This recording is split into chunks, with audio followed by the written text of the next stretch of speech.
காதிலெம்பாளுடனாகிய சுவாமி நெல்லையப்பர் திருவடிகள் ஒளி போற்றி.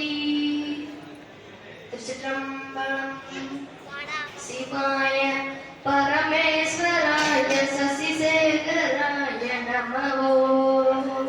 சிவாய பரமேஸ்வராய சசிசேகராய நமோ.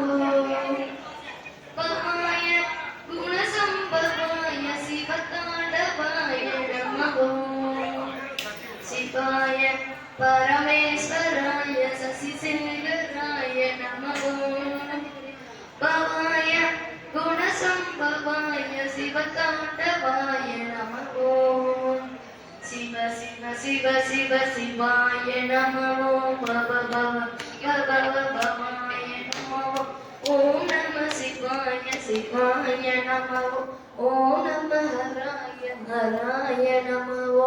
சிவாய பரமேஸ்வராய சசிசேகராய நமோ. பவாய குணசம்பவாய சிவதாண்டவாய நமோ. சிவதாண்டவாய நமோ. சிவதாண்டவாய நமோ. சிவதாண்டவாய நமோ. திருநீர் அணிவதன் பலனை பற்றி தான் பேசப் போகிறேன். திருநீரை பற்றி பேசுவதற்கு முன்னால் நமது காந்திமதி அம்பாளை பற்றிய சிறிய உரையாடல். ஏனென்றால் காந்திமதி அம்பாளுக்கு திருக்கல்யாணம் என்றால் காந்திமதி அம்பாளை பற்றி பேசவில்லை என்றால் எப்படி? இக்கோவிலில் அருள்மிகு நெல்லையப்பர் அருள் தரும் காந்திமதி அம்பாள் ஏன் உள்ளது? அம்பாள் சிவபெருமானிடம் இருந்து அருள் வாங்கி அம்பாள் அருளோட அப்பன் அருளையும் சேர்த்து அருள் தருவதால் அருள் தரும் காந்திமதி என்று சுமார் 5 அடி உயரத்தில் நின்ற திருக்கோலத்தில் காட்சி தருகிறாள். எவ்வளவு ரொம்ப இதானது பாத்தீங்களா? காந்திமதி அம்பாள் பேரழகு வாய்ந்தவள். தனது காந்த சக்தி வாய்ந்த கண்களால் பக்தர்களை கடாட்சிக்கிறார். முற்காலத்தில் திருநெல்வேலியில் கம்பா நதி என்ற ஒரு ஆறு ஓடிக்கொண்டிருந்தது. அந்த கம்பா நதியின் நதிக்கரையில் தான் காந்திமதி அம்பாள் தவம் இருந்தாள். எதற்காண்டி? திருக்கல்யாணம் ஆக வேண்டும் என்பதற்காண்டி தவம் இருந்தாள்.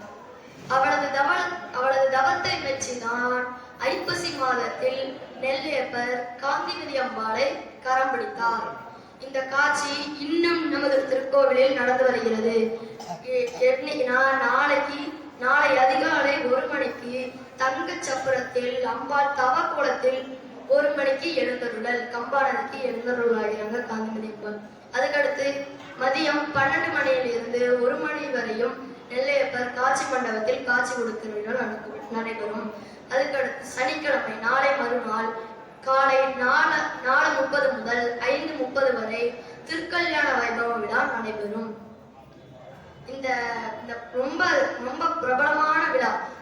14 நாட்கள் நடக்கும் இவ்விழா. மிகவும் பிரபலமானது திருநெல்வேலியில். அப்படிப்பட்ட இந்த திருநெல்வேலி காண்டி திருநெல்வேலி பதிகம் உங்களுக்கு. திருச்சிற்றம்பலம். மருந்தவை மந்திரம் மறுமை நன்னெறியவை மற்றும் எல்லாம் அருந்துயர்கிடுமவர் நாமமே சிந்தை செய் நன்னெஞ்சமே. பொருந்துதல் புறவியில் ஒன்றை பொன் சொரிதர ஒன்று வைங்கூன் சிறுந்தி செம்பொன்மல திருநெல்வேலியுரை செல்வர்தாமே என்று மோரியல்பினர் என்ன நினைவறியவர் ஏறதேறி சென்றுதான் செடிச்செயர் மனை தரும் பலிகளும் இயல்பதுவே. துன்றுதன் கோடல் நுழைந்தெழுதிய கேதலி போதலைந்து தென்றல் வந்துளவிய திருநெல்வேலியுரை செல்வதாமே. திருச்சிற்றம்பலம். இத்திருக்கோவிலில் அருள்மிகு நெல்லையப்பர் சுயம்பலிங்கமாக காட்சி தருகிறார். சிவபெருமான் மும்மூர்த்திகளில் ஒருவர். சைவ சமயத்தின் முழுமுதற் கடவுள். பிறப்பும் இறப்பும் இல்லாதவர். இப்பிரபஞ்சத்தில் படைத்தல், காத்தல், அழித்தல், மறைத்தல் மற்றும் அருள் தருதல் ஆகிய 5 தொழில்கள் செய்பவர். எப்போதும் தியானத்தில் இருக்கும் மகா யோகி. பிரபஞ்சத்தை உருவாக்கியவரே அவர்தான். அனைத்து உயிர்களிடமும் அன்பும் கருணையும் கொண்டவர். தனது தனது உடுக்கையில் இருந்து ஓம் என்கிற பிரணவ மந்திரத்தில் ஓம் என்கிற பிரணவ மந்திரத்தை உருவாக்கி அதன் மூலம் அண்டாசரஸ்திரங்களை உருவாக்கியவர் தான் சிவபெருமான். சிவபெருமானுடைய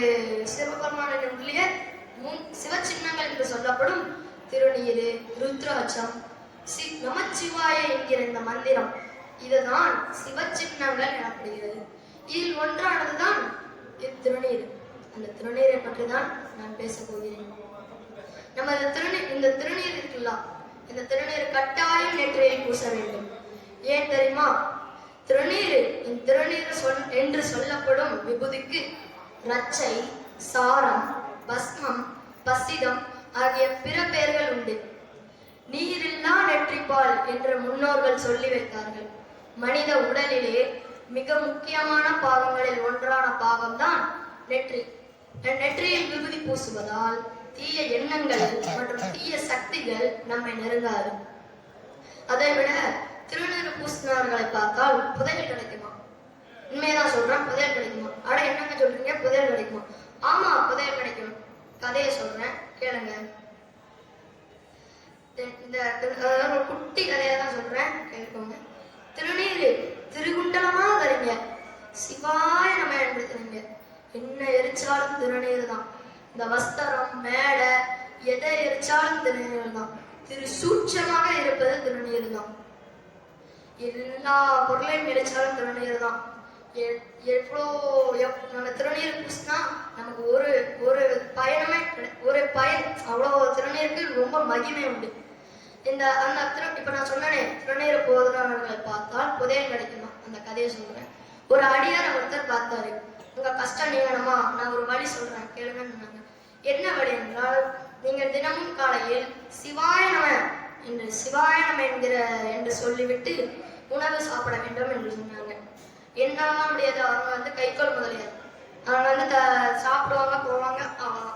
இந்த சிவாய நம என்று சொல்லி இந்த சமயம் கும்பிட முடியாது அப்படின்னு சொன்னாங்க. இதுவும் முடியாதா? இந்த திருநீரை பூசிட்டாவது சாப்பிடுங்கன்னு சொல்லுவாங்க. அதுவும் என்னால முடியாது. நான் தரையில சாப்பிடுவேன், போவேன். எப்பவுமே தரையில சாப்பிடுவேன், போவேன், அவ்வளவுதான். நான் எதை திருநீர் பூசுற அளவுக்கு அங்கே போகல, என்னால முடியாது அப்படின்னு சொல்லுவாங்க. அப்படியா? திருநீரை பூசினவர்களை பார்த்துட்டாவது சாப்பிடுன்னு சொன்னாங்க. சரி, இது கொஞ்சம் எளிமையா இருக்கு, இதே நான் பண்றேன். எதற்காண்டி அவர்கள் இவ்வளவு தைரியமாக சொன்னார்கள் என்றால், அவர்களுக்கு வீட்டுக்கு எதிர்த்தால ஒரு கோயிலா இருக்காங்க. தினமும் சிவாயனம் என்று சொல்லிவிட்டு மற்றும் திருநீர் அணியாமல் அவர் எந்த வேலையும் பார்த்ததில்லை. திருநீர் அணிந்துட்டு தான் அவர் விவசாயமே பண்ண போவார். அன்னைக்கு ஒரு நாள் இவர் முனிவர்கிட்ட கொடுத்த வாக்குக்காண்டி அவர் முகத்தை பார்த்துட்டு ஒவ்வொரு நாளும் அவர் முகத்தை இப்படி பார்த்துட்டு சாப்பிடுறாரு. இதே அப்படின்ட்டு போறாரு. வீட்டுல போய் கேட்டா அவர் மண் எடுக்க போயிட்டான்னு இருப்பாங்க. அவர் அங்க உட்காந்து மண்ணை தோண்ட, இவர் காட்டை நோக்கி போட, அவரை அங்க மண்ணை வெட்ட ஒரு சத்தம் கிடைச்சு. என்ன சத்தம் பார்த்தா புதையல் கிடைச்சிருக்கு. அது அப்படியே எப்ப அவன் மனசுல நினைக்கா, அந்த திருநீரை புயவன் நினைக்கான். அப்ப யாரும் பார்க்கல, தூக்கிடுவோன்ட்டு என் அம்மாலே வச்சுக்கலாம் ஃபுல்லா எவ்வளோ இருக்கும்னு தூக்கும் போது அவன் நின்றுட்டு இதை மட்டும் சொல்லிட்டு போறான். நான் பார்த்துட்டேன்ட்டு. ஆனா அவன் என்னத்தை பார்த்தான்னு சொல்லல. அவன் பார்த்தத திருநீரிட்ட முகத்தை, அந்த புதையல் இல்லை. அவன் அப்படியே அங்க எப்ப பார்த்துட்டேன்னு சரி சாப்பிட போலான்ட்டு போறான். அவன் இவன் என்ன நினைச்சுட்டான், ஐயோ நம்ம யாரும் பார்க்கலன்னு நினைச்சோம், இவன் வேற பார்த்துட்டு போயிட்டானேன்ட்டு அவனை இங்க பிடிச்சி, எப்பா இந்த புதையல்ல நான் அவனை பாதி தந்துடுறேன், ஊர்ல போய் சொல்லிடாத, இந்த புதையல் வீணா போயிடும், இந்த புதையல பாதி நீ வச்சிடும், அந்த பாதியை நான் கொண்டு போய்க்கிறேன்ட்டு அவர் போயிட்டாரு. பாத்துக்கோங்க, திருநீரிட்ட முகத்தை பார்த்ததுக்கே பாதி கிடைச்சா எவ்வளவு கிடைக்கும். இதுதான் இதோட